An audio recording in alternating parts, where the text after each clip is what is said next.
তুমি এখন থেকে আমার নবী এবং রাসূল।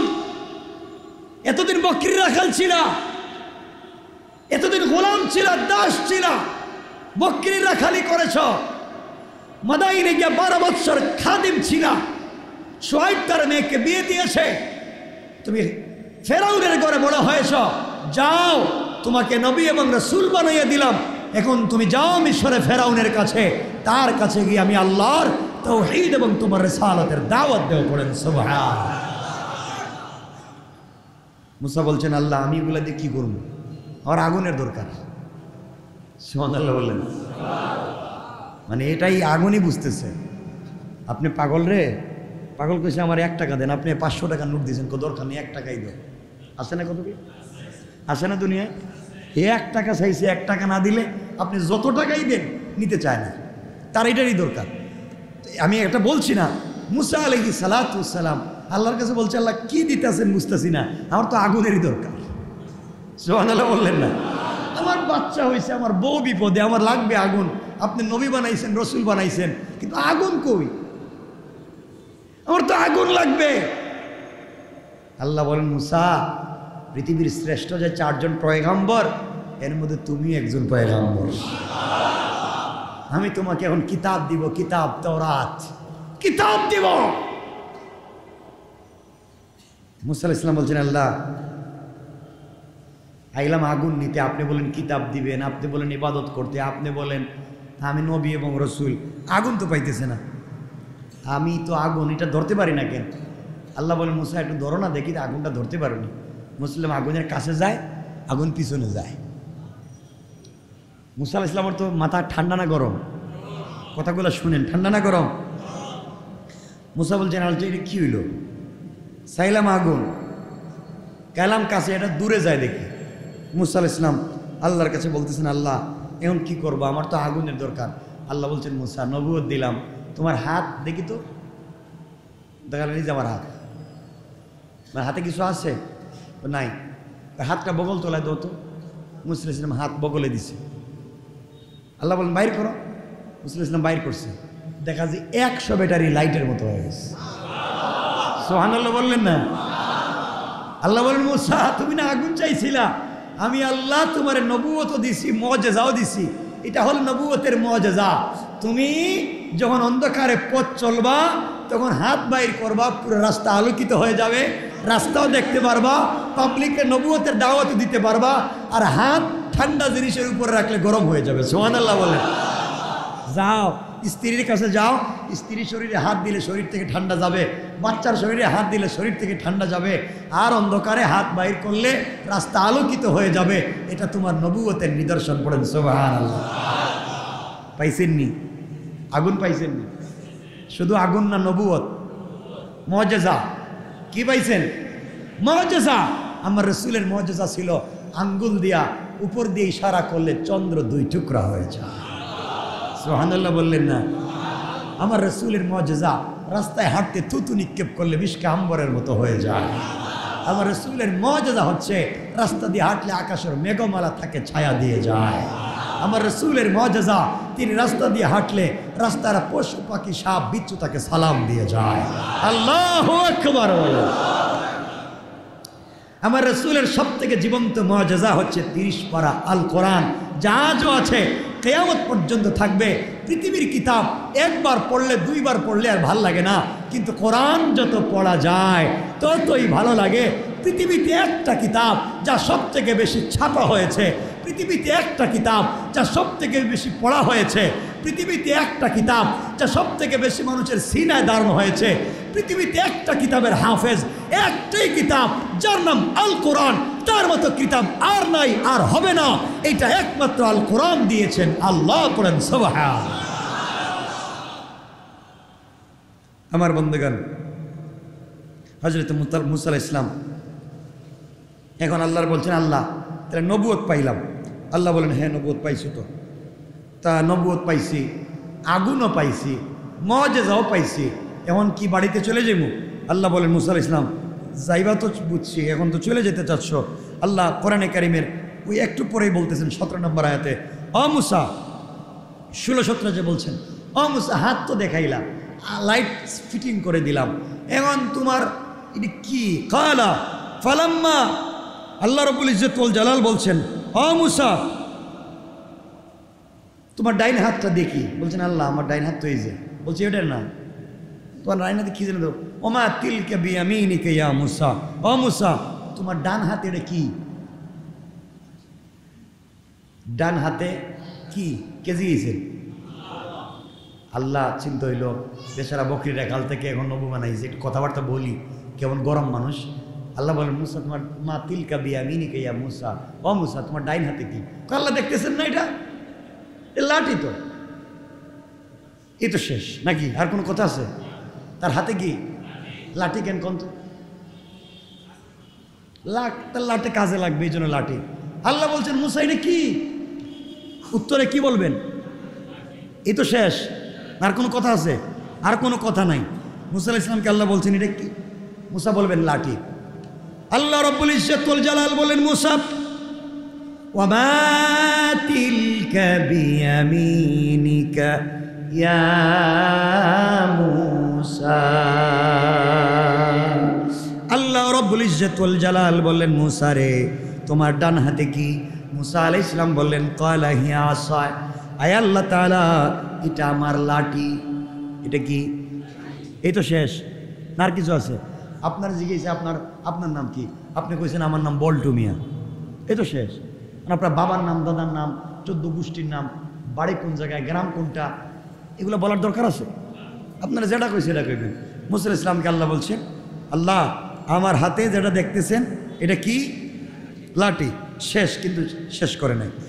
মুসা আলাইহিস সালাম বলছেন আল্লাহ তাআলা ক্বালা হিয়া সায়াব আতাওয়াক্কাউ আলাইহা ওয়া আহুশশু বিহা আলা গনামি ওয়া লিয়া ফিহা মাআরিবু উখরা। আল্লাহু আকবার।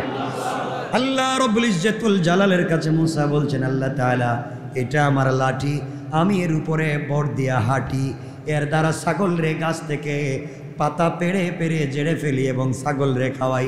এটা দিয়ে আরো বহুত কাজ করি যেগুলো আপনি বুঝবেন না। সুবহানাল্লাহ বলুন। আল্লাহ জিগাইলেন এটা কি? কইতেছি কত কথা। এটা আমার লাঠি, এটাতে ভর দিয়া আমি হাঁটি, এটা দিয়া গাছ থেকে পাতা পাড়ি, বকরিরে খাওয়াই, আর আরো বহুত কাজ আছে, এটা আপনি বুঝবেন না। কত চালাক বুঝতেছেন না? কত কাজ কি জানেননি? মাঝে মাঝে পিডায়, মানুষের পিডায়। কেউ উল্টাপাল্টা করলে এটা দিয়ে পিডায়, এটাই কাজ। কেউ উল্টাপাল্টা করলে দুম মায়ের। মুসা তো আর কোনো কথাবার্তা নাই, মায়ের। তা আল্লাহ বলছেন মুসা জিগাইলাম একটা কথা, এত কথা বললা কেন? আল্লাহ আপনার সাথে কথা বলতে ভাল লাগে। সুবহানাল্লাহ বললেন না? কারণ কারোর সাথে যদি কারো প্রেম ভালোবাসা সম্পর্ক থাকে, তার সাথে কম কথা বলতে ভাল লাগে না বেশি কথা? এটা খুব ভালো বুঝেন না? তো মুসা আলাইহিস সালাম বলছেন আল্লাহ তুমি আর সাথে আমার সম্পর্ক, তুমি আমাকে ভালোবাসো, চাইলাম আগুন, দিলেন নবুয়ত, তোমার সাথে কথা বলতে যে ভাল লাগে আমার। তুমি যে নূরের তজল্লি পড়ছে, আমি এভাবে যাইতাম না। তুমি কি ভাবছো আমি মুসা এমনি এমনি ছেড়ে দেবো? তোমার দেখাই লাগবে আমার এই নূরের তজল্লি, এগুলো মানি না, তোমার সরাসরি দেখা লাগবে। সুবহানাল্লাহ বললেন না? আল্লাহ বলছেন মুসা এটা কি কও? আল্লাহ আমি কিছুই বুঝতে চাই না, তুমি যে সত্যি সত্যি আমার নবুয়ত দিলা, আর এখানে যে নূরের তজল্লি পড়লো, তুমি যে আমার হাতের মধ্যে এমন একটা লাইট লাগাইয়া দিলা, সবই তো ঠিক আছে, আমি তোমার দেখা লাগবে। আল্লাহ বলেন মুসা আমার দেখার সিস্টেম নাই দুনিয়ায়, চর্ম চোখ দিয়া আমাকে যা দেখতেছো এই নূরের তজল্লি দেখো, আমার আর দেখা যাবে না। কয় না দেখা লাগবে। মুসা তো কিছু মানতে চায় না, এটা থেরা টাইপের লোক আছে না এমন, মানে যা বুঝছি না আমি দেখা লাগবে। আল্লাহ বলেন দেখা যাবে না, কই দেখা লাগবে। আল্লাহ বলেন তাইলে একটু পাহাড়ে উঠো। আল্লাহ নূরের তজল্লিটা ফালাইয়া রাখছে। মুসা যখন দেখছে তখন অজ্ঞান নূরের তজল্লি, আল্লাহকে তো দেখার কোনো সিস্টেম দুনিয়ায় নাই, নূরের তজল্লি অজ্ঞান হয়ে গেছে। আল্লাহ কতক্ষণ পরে জ্ঞান ফিরছে। আল্লাহ বলেন তুমি কার দেখার দরকার নেই, আল্লাহ যা হয়েছে এটাই ঠিক, আমার কারেন্টের মতো শক্ট। আল্লাহ বলছেন মুসা দুনিয়া না, তুমি আমাকে দেখবা আখেরাতে, আমার কাজ করো। কিন্তু আল্লাহ আমি এই যে বললাম আপনার কাছে এই যে লাঠি, এটা যে বকরির ঘাস টাস খাও। আল্লাহ বলছেন আমি জানি তুমি যে বকরির রাখাল ছিল, এটাই আমি জানি, এজন্য বকরির কথাই কইতেছ। আর এইটা দিয়ে লাঠি বোর্ড দিয়ে হাঁটো, এটা আমি জানি, জোয়ান মানুষ লাঠি বোর্ড দিয়ে হাঁটো, ঠিক আছে, এগুলো ভালো কাজ। আরও কি কি কাজ করো? আল্লাহ আরও কিছু কাজ আছে, এটা পিড়াই, মাঝে মাঝে পিড়াই মানুষরে উল্টা পাল্টা করলে। আল্লাহ বলেন মুসা তুমি বলছো লাঠির আরও কাজ আছে আমি জানি না, আর আমিও বলছি লাঠির আরও কাজ আছে তুমিও জানো না। সুবহানাল্লাহ বললেন না? আল্লাহর কাছে আল্লাহ বলছেন মুসা তুমি বলতেছো এই লাঠির বহুত কাজ আছে আমি জানি না, আর আমি বলছি এই লাঠির বহুত কাজ আছে এটা তুমিও জানো না। মুসা আলাইহিস সালাম বলছেন আল্লাহ এটা আবার কি বলেন আপনি? এই লাঠির আবার কি কাজ আছে এটা তো আমি বুঝতে পারলাম না, এটা দিয়ে আমি এত। আল্লাহ বললেন মুসা এই লাঠি কতদিন ধরে? বহুত দিন ধরে লাঠি এটা আমার সাথে থাকে, ওইটা আর কিছু করছো কোনো দিন? না আমি তো এগুলোই করি। এবার আল্লাহ রাব্বুল ইজ্জত ওয়াল জালাল বলেন মুসা আসছিলা দুনিয়ার আগুন নিতে, আমি আল্লাহ তোমাকে কি দিচ্ছি দেখো না। আল্লাহ এখন কি দেখাবেন? বহুত তো দেখাইলেন।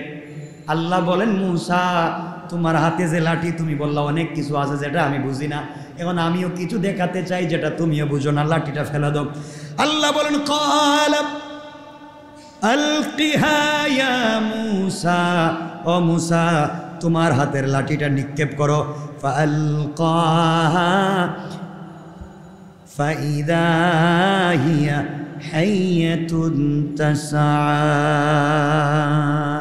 মুসা আলাইহিস সালাতু ওয়াস সালাম যখন লাঠিটা নিক্ষেপ করলেন, নিক্ষেপ করতে দেরি হয়েছে, লাঠিটা সাথে সাথে বিষাক্ত সাপ হয়ে ছুটাছুটি করতে দেরি হয় না। সুবহানাল্লাহ বলেন।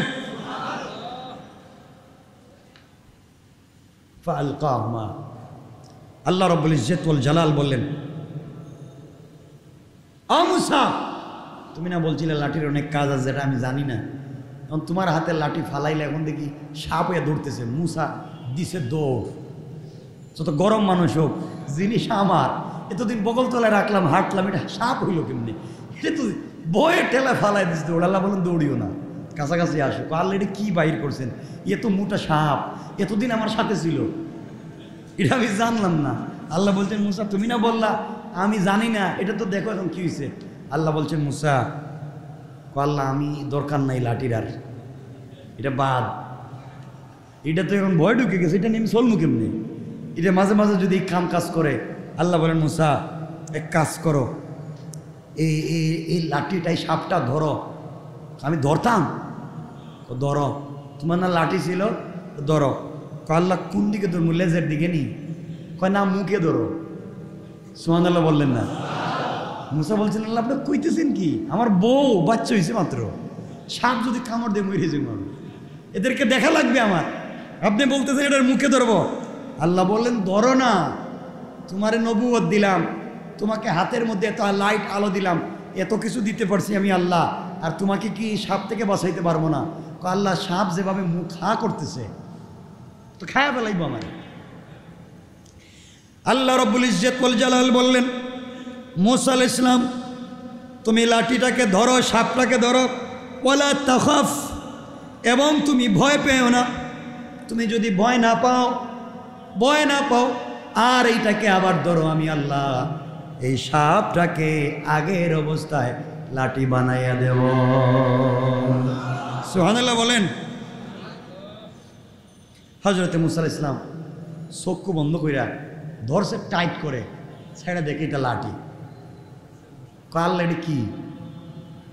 মুসা তুমি তো ফেরাউনের সঙ্গে যাইবা যুদ্ধ করতে, ফেরাউনের জাদুকরের অভাব নাই, এরা সাপ বিচ্ছু দিয়ে তোমারে মাইরা ফালাইতে চাইব, শত শত সাপ জাদু দিয়ে তোমারে খাইতে চাইব, তুমি লাঠিটা ফালাইয়া দিবা, এই লাঠি এমন সাপ হবে তারা সব জাদুর সাপরে খায়া ফালাইবে। সুবহানাল্লাহ বলেন না? দেখেন আল্লাহর কাছে চাইছিলেন কি, পাইতেছেন কি? কত কিছু। সুবহানাল্লাহ নাই? এরপরে আল্লাহ রাব্বুল ইজ্জত ওয়াল জালাল যেটা আগেই বলেছি, মুসা আলাইহিস সালাম হাত বগলে রাখলেন, বগলে রাখবার পরে একটা সুন্দর আলো হয়ে গেল। এইভাবে তিনি নবুয়ত লাভ করলেন আল্লাহর কাছ থেকে। লম্বা কথা, এগুলো বলতে বলতে অনেক সময় চলে যাব। হযরতে মুসা আলাইহিস সালাতু ওয়াস সালাম আস্তে আস্তে করে এখন চলতে লাগলেন, চলে যাবেন। চাইলেন আগুন, পাইছেন নবুয়ত, পাইছেন মুআজিজা, হাতে লাঠি সাপ, হাত শুভ্র আলোকিত উজ্জ্বল। পড়েন সুবহানাল্লাহ। এর চাইতে বড় পাওয়ার জিনিস আসেনি বলেন তো, বলেন না, সবাই বলেন। এই জন্য আমরা চাইবো কার কাছে? আল্লাহ দিতে পারবেন না? আল্লাহ দিবেন কি দিবেন না? সংক্ষেপ করে দিলাম। 3 নাম্বার, আল্লাহ যেইভাবে আমাদেরকে দান করেন, যেই জিনিসটা আল্লাহর কাছে চাইলাম ওই জিনিসও দিল না, আর একটা বড় জিনিসও দিল না, যেটার মাধ্যমে আমরা ছোট জিনিসও পাই। যেইভাবে মুসা আলাইহিস সালাম পাইছেন এইভাবে আল্লাহ তাআলা হয়তো দিল না। তাহলে 3 নম্বরে আল্লাহ তাআলা দোয়াটাকে কবুল করে কেমনে করেন শোনেন। আল্লাহ তাআলা বান্দা যে দোয়া করেছে দোয়াকে কবুল করলেন, কিন্তু দোয়াকে স্থগিত করে রেখে দিলেন। দোয়াকে কবুল করলেন কিন্তু দোয়ায় যা চাইলো কিছুই দুনিয়ায় দিলেন না, সব স্থগিত করে রেখে দিলেন। পরকালে যখন বান্দা বিপদে পড়ে যাবে তখন তার এই আমল নামাগুলা বান্দার আমল নামায় দিয়া তাকে জান্নাতের ফয়সালা আল্লাহ করে দিবে। দুনিয়ার জমিনে বান্দা যে দোয়া করেছে এই দোয়াগুলাকে আল্লাহ তাআলা জমা করে রাখবেন, শুধু বাড়াতে থাকবেন, বাড়াতে বাড়াতে বহুত পাহাড় পরিমাণ করে কিয়ামতের দিনে বান্দার সামনে হাজির করবেন। বান্দা বলবে আল্লাহ তাআলা এত কিছু তো আমি দুনিয়ার জমিনে চাই নাই। আল্লাহ বললেন বান্দারে তুমি যে দোয়া করেছিলা ওই দোয়াটাকে আমি আল্লাহ রেখে দিয়া রয়্যালিটির মতো বাড়াইয়া বাড়াইয়া কিয়ামতের দিনে তোমার সামনে হাজির করে দিলাম। এই যা নেকি আর সওয়াব দেখতেছ সবগুলা হচ্ছে তোমার দুনিয়ার দোয়ার ফসল। পড়েন সুবহানাল্লাহ। তাইলে বোঝা গেল মুমিন বান্দার দোয়া আল্লাহ কখনো ফিরাইয়া দেয়, যেভাবেই হোক আল্লাহ কোনো না কোনোভাবে বান্দার দোয়াকে আল্লাহ কবুল, কথা বলেন, কবুল করেন। এখানে একটা ছোট্ট কথা আছে, এটা বলে আমরা আলোচনা শেষ করব। ছোট্ট কথা হচ্ছে আল্লাহ বলছেন, রাসূল বলছেন আল জান্নাতু কিআন, জান্নাত হচ্ছে একটা ফাঁকা ময়দান, জান্নাত একটা ফাঁকা মাঠ। এই ফাঁকা মাঠ যদি পরিপূর্ণ ভরতে হয় তাহলে নেক আমল দিয়ে ভরা যায়। সুবহানাল্লাহ বলেন না। এই জন্যে জান্নাতের ফাঁকা মাঠকে যদি ভরপুর করতে হয় লাগবে কি? কি লাগবে? নেক আমল। ছোট্ট একটা কথা বলি, হযরত মাওলানা মুহাম্মদ ইয়াকুব সাহেব রহমতুল্লাহ আলাইহি ছিলেন ইয়াকুব দেওবন্দ মাদ্রাসায় থানভী রহমতুল্লাহ আলাইহির উস্তাদ হযরত মাওলানা ইয়াকুব রহমতুল্লাহ আলাইহি। এটা বলি শেষ করবো, শুনবেন কি বলতেছে। হযরত ইয়াকুব রহমতুল্লাহ আলাইহি তিনি কাশওয়ালা বুজুর্গ ছিলেন। কাশ, চক্ষু বন্ধ করলে আল্লাহ তাকে অনেক কিছু দেখাইয়া দিতেন, অনেক কিছু। এমন বুজুর্গ দুনিয়ায় ছিলেন, হয়তো আজও আছেন, আমরা জানি না।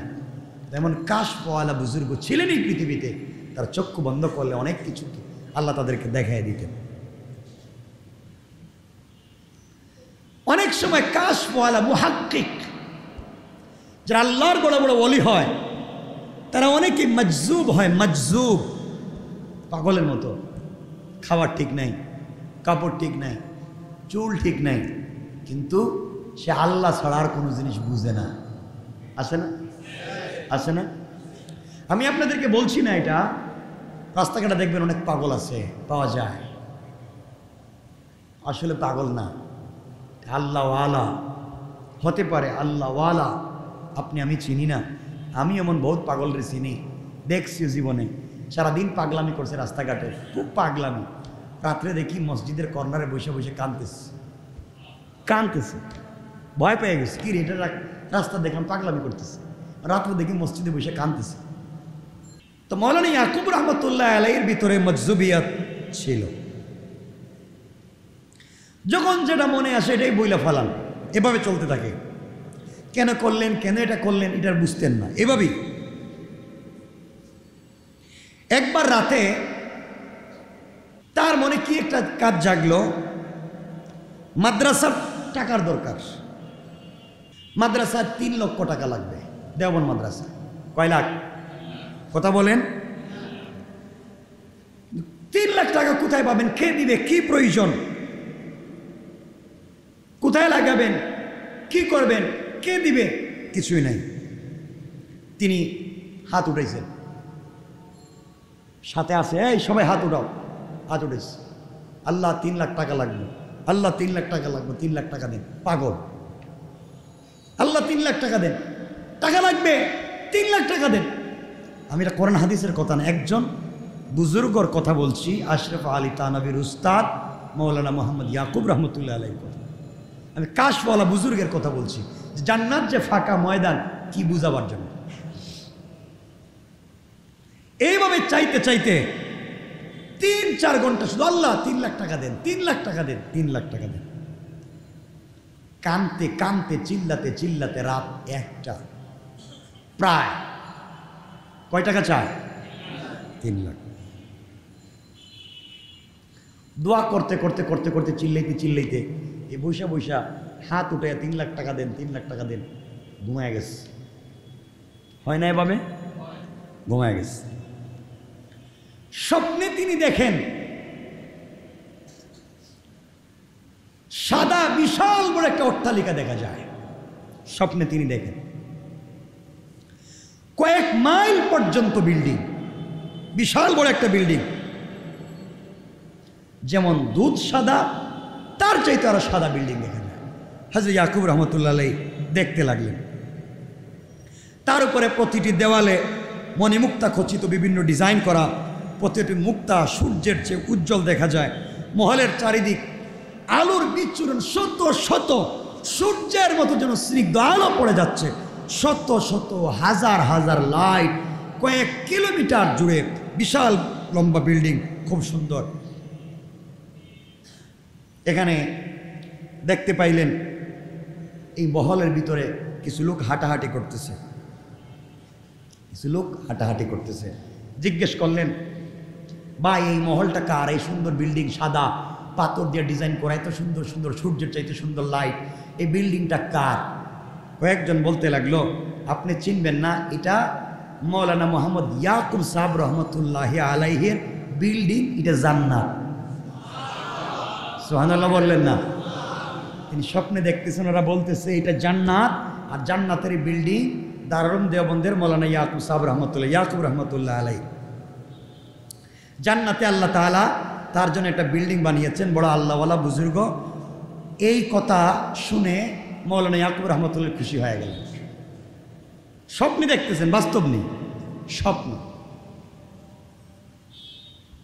তার ভিতরে ঢুকতে চাইলেন, দারোয়ান এসে বাধা দিয়ে বলল, না এখানে ঢোকার সময় হয় নাই, আপনি এখন যান, আপনি ঢুকতে পারবেন না, বাইরে যান। হযরত ইয়াকুব রহমতুল্লাহ আলাইহি তিনি বাহিরের দিক ঘুরতে লাগলেন। ঘুরতে ঘুরতে ঘুরতে ঘুরতে এত সৌন্দর্য, সৌন্দর্যের কোনো শেষ নাই। দেখতে দেখতে হাঁটতে হাঁটতে একটা কোনায় গেছেন। কোনায় গিয়ে দেখেন দেওয়ালে মুতি নেই, মানে লাইট নেই। দেওয়ালে একটা মুতি ছিল, লাইট ছিল, লাইটটা নাই, খসে পড়ে গেছে, দাগ রয়ে গেছে।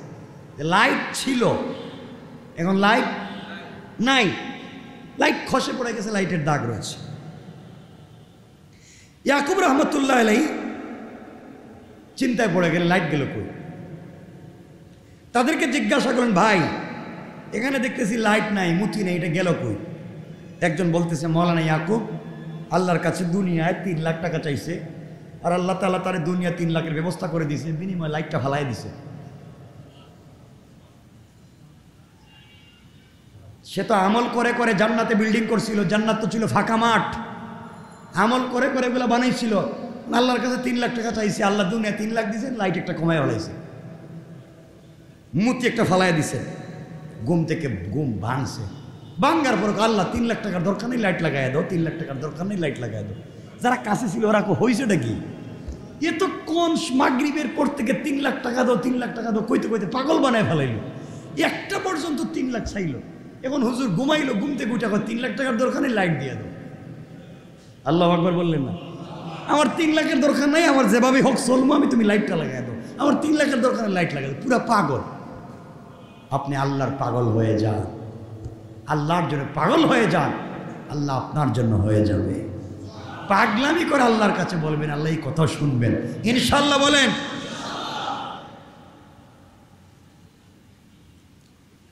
এভাবে যদি আমি চাইতে থাকি তোমার কাছে, লাইট দাও, বাড়ি দাও, আর তুমি যদি জান্নাত থেকে আইনাই না আমার দিতে থাকো, তাহলে জান্নাত আমার বাড়ি তো ফাঁকা হয়ে যাবে। আমার দরকার নেই, আমার এটার দরকার নেই, যা আছে এখন। কান্দাকাটি করলেন, আবার দোয়া টোয়া করলেন, আবার ঘুমিয়ে গেলেন, স্বপ্নে দেখেন আবার এই বিল্ডিং দেখা যাচ্ছে, ওখানে গিয়া দেখেন মুতিটা ঠিক মতো আবার লাগানো হয়ে গেছে। সুবহানাল্লাহ, হুজুরে বললেন না? এই জন্য আমরা চাইবো কার কাছে? আর রাসূলে বলেন কার কাছে? আল জান্নাতু কিআন, জান্নাত একটা ফাঁকা মাঠ, আর এটা নেক আমলের দ্বারা ভরে দিবেন কে? আল্লাহ আমাদের কবুল করুক, জুড়ে বলেন আমিন।